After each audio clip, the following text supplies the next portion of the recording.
આજે 164 ઉધના વિધાનસભાની અંદર આયુષ્માન કાર્ડનો એક કેમ્પ રાખવામાં આવ્યો છે. એક વડીલ આયુષ્માન કાર્ડ એટલે વડીલ વંદના જેવો જે કાર્યક્રમ છે. વડીલોની વંદના, વડીલોના આશીર્વાદ લેવા માટે દરેક વડીલો 70 વર્ષની ઉપરની વયના વડીલોને અહીંયા બોલાવવામાં આવ્યા છે. એમના આયુષ્માન કાર્ડ હોય, એમના આધાર કાર્ડ હોય, આ બધા જ કાર્ડની અંદર ક્યાંય પણ નાની મોટી કોઈ ખામી હોય એને લિંક કરવાનું હોય, એ બધા કાર્યો અત્યારે અમારે ત્યાં આપ જોઈ રહ્યા છો થઈ રહ્યા છે. અને ઘણા બધા વડીલોના આશીર્વાદ અમને મળ્યા છે. ઘણા બધા વડીલોના આ કાર્ડ, આધાર કાર્ડ બની ગયા છે અને એ લોકો અહીંયાથી અમને આશીર્વાદ આપીને પોતાના ઘર તરફ નીકળ્યા છે. આવનારા સમયની અંદર હજી સાંજે 5 વાગ્યા સુધી ઘણા બધા વડીલો અહીંયા આવી શકે એમ છે અને અત્યારે બી અહીંયા આપની સમક્ષ બેઠેલા છે. લગભગ આજે અમને એમ લાગે છે કે સાચા અર્થની અંદર સેવાનું કોઈ માધ્યમ હોય અને સેવા માટેનું કોઈ કાર્ય કરતા હોય તો આ એક વડીલ વંદનાનો કાર્યક્રમ છે. આની અંદર સૌ 70 વર્ષથી ઉપરના, હમણાં જ એક મારી જોડે વડીલ શ્રી આવ્યા હતા, મને કહે મારે 85 ની ઉંમર છે, ચાલી નહોતા શકતા, તેમ છતાં પણ એમને એમનું કાર્ડ જે હતું, એમના કાર્ડમાં ક્યાંય પણ નાની મોટી મુશ્કેલી હતી એને દૂર કરવા માટે એ જાતે સ્વયંભૂ અહીંયા આવ્યા હતા. અમને આશ્ચર્ય થાય અને નવાઈ પણ એ લાગે છે કે આટલા 85 વર્ષના વયના ઉંમરના વડીલો પણ આટલા આના માટે પેલા એ છે.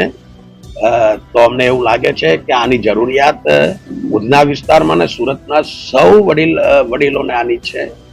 અમે આવનારા દિવસોની અંદર પણ આવા જ ઘણા બધા કેમ્પો યોજવાના છીએ. એ કેમ્પોની અંદર આધાર કાર્ડને એકબીજાની સાથે લિંક કરવું અને એ આધાર કાર્ડને લિંક કરવાથી આપણા વડીલોને યા તો આધાર કાર્ડ ધારકોને ઘણા બધા મોટા ફાયદા થવાના છે. આપણા રેશન કાર્ડ છે તો રેશન કાર્ડની અંદર ઘણા બધા વડીલો અહીંયા બેઠા હતા, એમની ફરિયાદ હતી કે રેશન કાર્ડમાં અમને અનાજ નથી મળતું.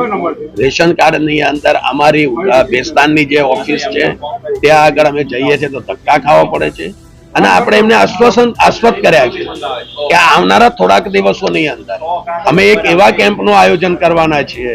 એ કેમ્પની અંદર મામલતદાર કક્ષાના દરેક વ્યક્તિઓને અમે અહીંયા બોલાવશું અને તમારા રાશન કાર્ડની અંદર ક્ષતિઓ જે પણ છે, તમારા નામની અંદર જે પ્રોબ્લેમ છે, જાતિના પ્રોબ્લેમ છે, આ બધાને દૂર કરી અને એમનું એક રાશન કાર્ડ સારું અને વ્યવસ્થિત બની જાય અને એમને એનું અનાજ મળતું થાય.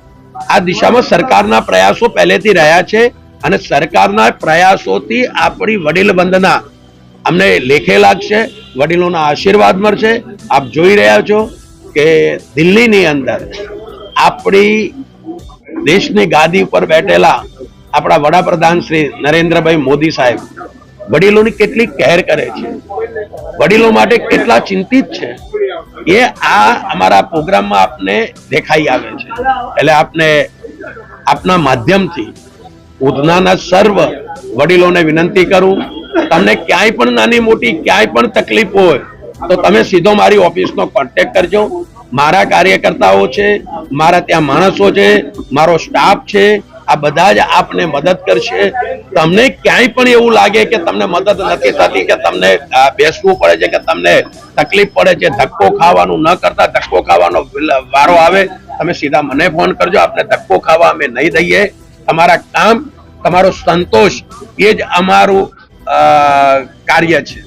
તમને તમારા કામમાં સંતોષ મળે એ જ અમારા આશીર્વાદ છે. અમે આપના આશીર્વાદની રાહ જોઈએ છીએ. આપના આશીર્વાદ થકી જ અમે મોટા થયા છીએ અને ભારતીય જનતા પાર્ટીની નીંવ આપના જેવા સિનિયર સિટીઝનોના વરદ હસ્તે જ નખાયેલી છે. કારણ કે ભૂતકાળમાં સિનિયર સિટીઝનોના વરદ હસ્તે આ ભારતીય જનતા પાર્ટીને મતો આપી અને ભારતીય જનતા પાર્ટી આજે બહુ મજબૂત થઈ છે. આપને દેખાઈ રહ્યું છે કે આપણા વડાપ્રધાન શ્રી આપણા દેશના યુવાનો માટે, આપણી દીકરીઓ માટે, આપણા વડીલો માટે અને આપણા બાળકો માટે કેટલા ચિંતિત છે. દેશને એક વિકસિત દેશ બનાવવા માટે કેટલા આતુર છે એ અહીંયાથી આપણને ખબર પડે છે. અસ્તુ ભારત માતા.